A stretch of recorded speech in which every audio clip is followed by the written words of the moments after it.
Bismillahirrahmanirrahim. Assalamualaikum warahmatullahi wabarakatuh. Waalaikumsalam warahmatullahi wabarakatuh. Apa kabar semua? Baik. Alhamdulillah kita masih diberi kesempatan dan kesehatan untuk mengikuti pembelajaran hari ini. Baiklah, untuk memulai pembelajaran kita, alangkah baiknya kita berdoa dahulu agar apa yang kita pelajari hari ini mendapatkan berkah. Ketua kelas, pimpin doa. Selanjutnya kakak absen dulu ya. Dengarkan namanya baik-baik. Nur Amalia, Hadir. Nurul Damarini, hadir. Anasami Trisha, hadir. Nur Hafizah, Hadir.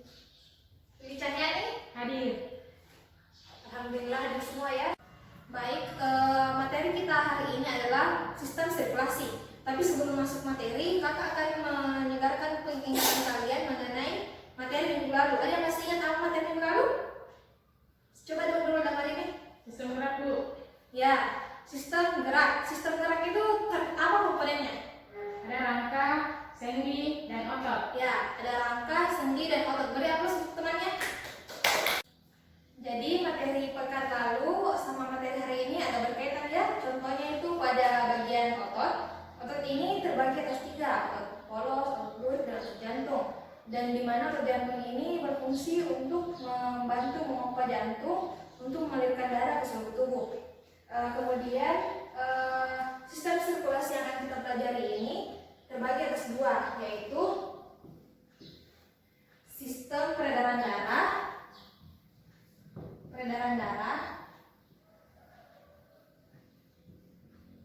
dan sistem limfa. Sekarang adik-adik coba pegang pergelangan tangan kalian. Rasakan denyut jantungnya. Hitung mulai dari sekarang ya. Baik, Nur Amalia berapa? 75. Nur Damarini? 78. Ya, jadi denyut jantung setiap orang itu berbeda-beda setiap menitnya. Orang normal itu rata-rata 60 sampai 100 kali per menit. Jadi kalian bisa hitung ya denyut jantungnya berapa per hari atau per tahun. Jadi dengan mempelajari materi sistem sirkulasi ini, kita dapat mengetahui betapa pentingnya sistem sirkulasi ini dalam tubuh kita. Selain itu, kita juga senantiasa lebih bersyukur karena dalam tubuh kita terdapat suatu sistem yang lebih kompleks dan teratur serta bekerja tanpa henti. Adapun tujuan pembelajaran kita pada hari ini adalah yang pertama, melalui menonton video, peserta didik mampu menjelaskan 2 sistem sirkulasi, yaitu sistem pembuluh darah dan sistem limfa. Poin yang kedua, dengan melalui diskusi, peserta didik mampu menjelaskan struktur jaringan penyusun organ sistem sirkulasi beserta dengan fungsinya. Baik, metode yang akan kita pakai pada hari ini yaitu metode diskusi. Tapi sebelum diskusi, kakak nanti akan menayangkan 2 video. Sebelum memasuki materi, kakak bagi kelompoknya dulu ya. Kelompok 1 itu Nur Amalia sampai Nurul Damarini. Kelompok 2 Arsyad sampai Anasami Trisha. Kelompok 3 Nur Adina sampai Nur Hafizah. Kelompok 4 Lili Cahyani sampai Nuviana. Kelompok 6 Nurul Amira sampai Nur Fasyai. Baik, kakak akan memperlihatkan 2 video ya. Yang pertama nanti adalah video mengenai sistem peredaran darah dan yang kedua mengenai sistem pembuluh limfa. Harap peserta didik siapkan buku catatannya dan catat poin-poin penting dari video tersebut. Kamu dapat merasakan detak jantungmu setiap kali kamu meletakkan tanganmu di dada. Tapi tahukah kamu apa yang sebenarnya terjadi? Atau apa yang membuat jantungmu tetap berdegup? Setiap hari, jantung kita berdetak sekitar 100.000 kali, mengirim setidaknya 2.000 galon darah yang mengalir di seluruh tubuh kita. Meskipun jantung kita tidak lebih besar dari kepalan tangan, jantung memiliki peranan yang besar untuk tetap membuat darah mengalir sepanjang 60.000 mil dalam pembuluh darah, yang mengedarkan nutrisi dan oksigen untuk organ dan jaringan. Darah mengedarkan seluruh substansi tersebut melalui berbagai saluran yang disebut pembuluh darah.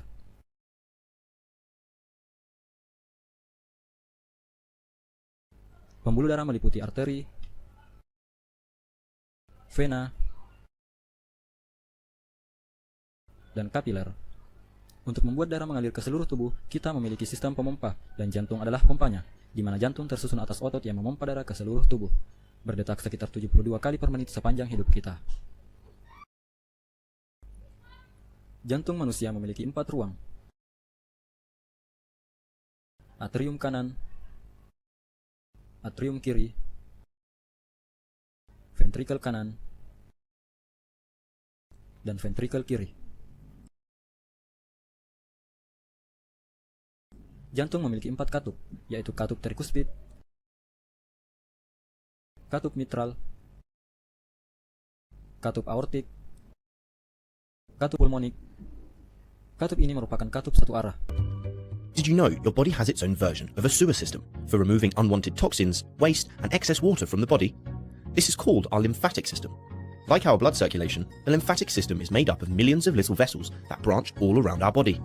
But whereas arteries and veins carry blood, the lymphatic vessels are much, much finer and carry a colourless fluid called lymph. Our lymphatic system has 3 main duties.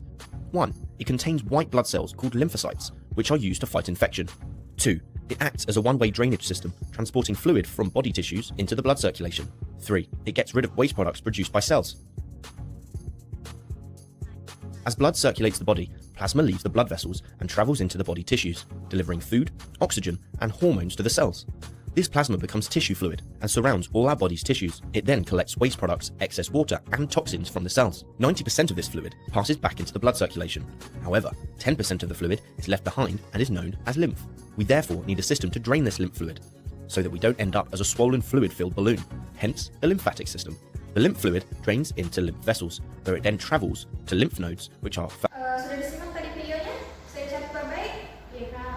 Nanti catatannya akan digunakan untuk presentasi nanti ya. Baik, Kakak akan menjelaskan sedikit mengenai perbedaan dari sistem peredaran darah dan sistem peredaran limfa. Di mana sistem peredaran darah ini bersifat tertutup, sedangkan pembuluh limfa ini dia terbuka. Sistem peredaran darah melalui pembuluh darah, sedangkan sistem limfa itu melewati pembuluh limfa. Ya, terus kemudian pada sistem peredaran darah dia membawa darah dan nutrisi. Sedangkan pada sistem limfa ini dia membawa sel darah putih atau limfosit, utamanya itu dia limfosit. Sudah paham? Selanjutnya kakak akan bagi materi setiap kelompok. Kelompok 1 menjelaskan mengenai struktur jaringan darah beserta fungsinya. Kelompok 2 itu menjelaskan struktur jaringan dari pembuluh darah beserta fungsinya. Kelompok 3 menjelaskan struktur jaringan dari jantung beserta dengan fungsinya ya. Adapun kelompok 4 menjelaskan organ-organ limfatik beserta fungsinya, dan kelompok 5 menjelaskan mengenai pembuluh limfatik dan cairan limfa. Selanjutnya silakan duduk berdasarkan dengan kelompoknya, bertur lingkaran berdasarkan kelompoknya, kelompok 1, kelompok 2, kelompok 3, kelompok 4, dan kelompok 5. Oke. Kakak beri waktu 20 menit untuk mendiskusikan materinya. Baik, waktu diskusi habis. Di sini juga kakak akan bertindak sebagai moderator yang akan mengarahkan diskusi kalian. Saya persilahkan kelompok 1 untuk naik memaparkan materi yang telah didiskusikan. Silakan kepada kelompok 1. Pemaparan materi yang sangat bagus mengenai darah. Selanjutnya saya berikan kesempatan kepada adik-adik apabila ini ada yang bertanya kepada pemateri mengenai darah, silakan angkat tangan. Baik, saya persilakan kepada saudari Nurhafisa untuk bertanya kepada kelompok 1. Pertanyaan yang bagus, silakan kelompok 1 menjawab pertanyaannya. Baik, kita berikan aplaus atas jawabannya. Selanjutnya, terima kasih kepada kelompok 1 telah memaparkan materinya. Selanjutnya saya panggil kelompok 2, pembahasan mengenai pembuluh darah. Ada kelompok 2 untuk menjelaskan materi mengenai pembuluh darah. Itulah tadi pemaparan materi dari kelompok 2. Apabila adik-adik sekalian ada yang bertanya lagi mengenai pembuluh darah, silakan angkat tangan. Baik, Lili Cahyani, silakan. Pertanyaan yang bagus sekali. Selanjutnya saya serahkan kepada materi untuk menjawab pertanyaan dari saudari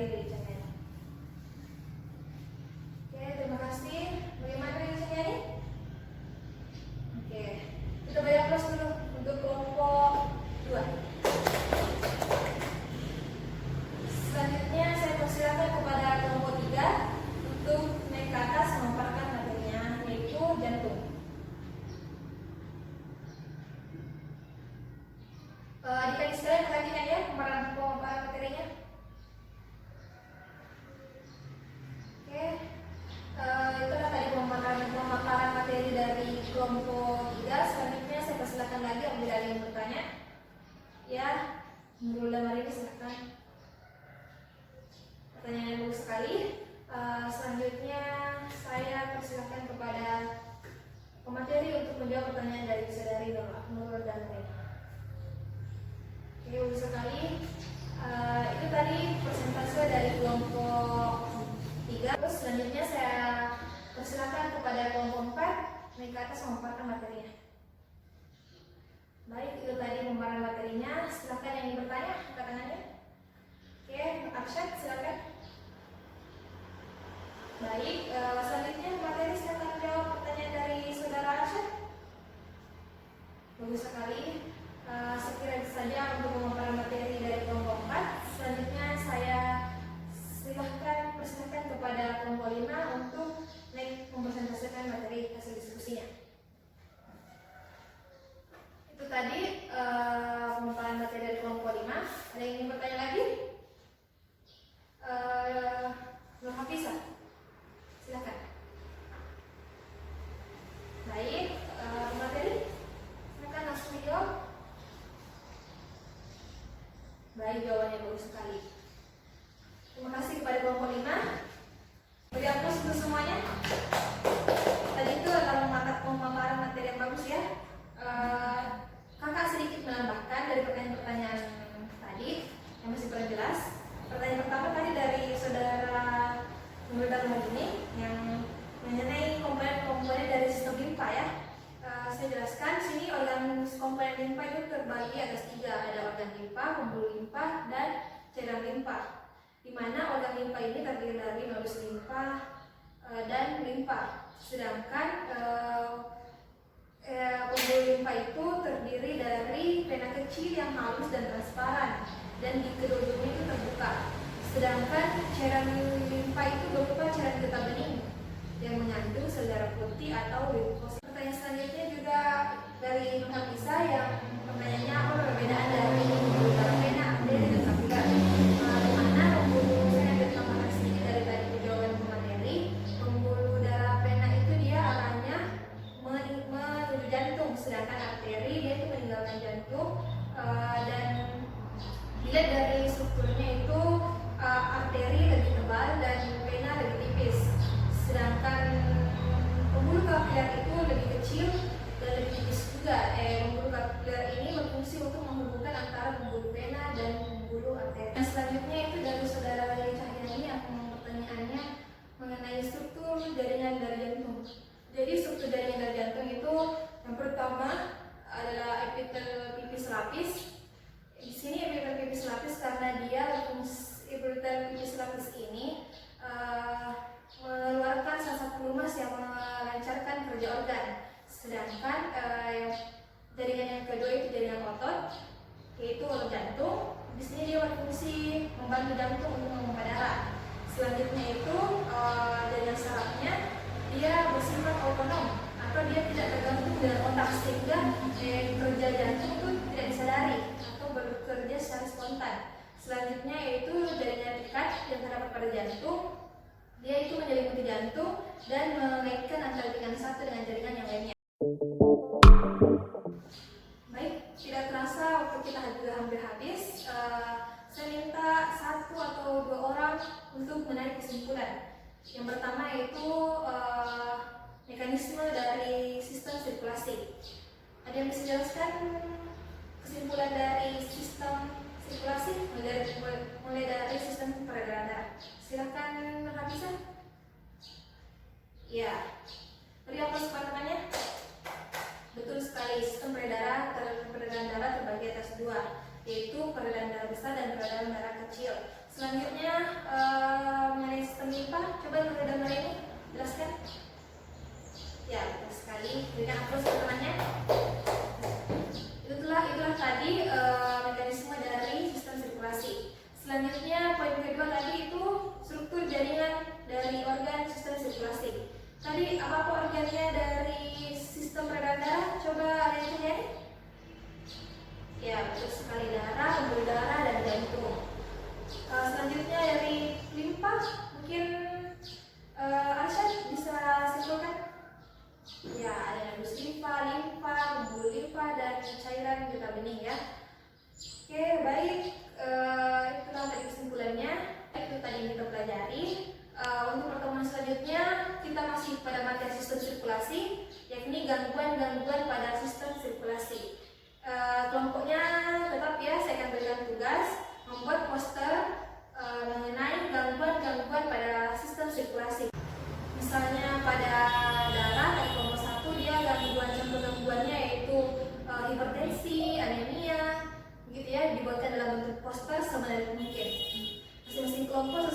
dengan organnya ya.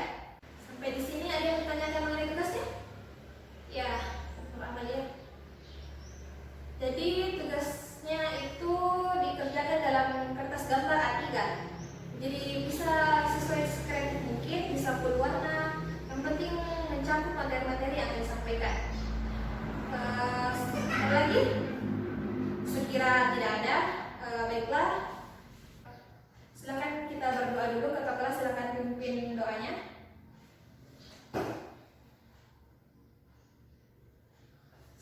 Baik, mohon maaf apabila kakak ada salah-salah kata. Apabila ingin ditanyakan silakan tanyakan langsung nanti kakak. Sampai jumpa minggu depan. Ingat kerja tugasnya. Wassalamualaikum warahmatullahi wabarakatuh.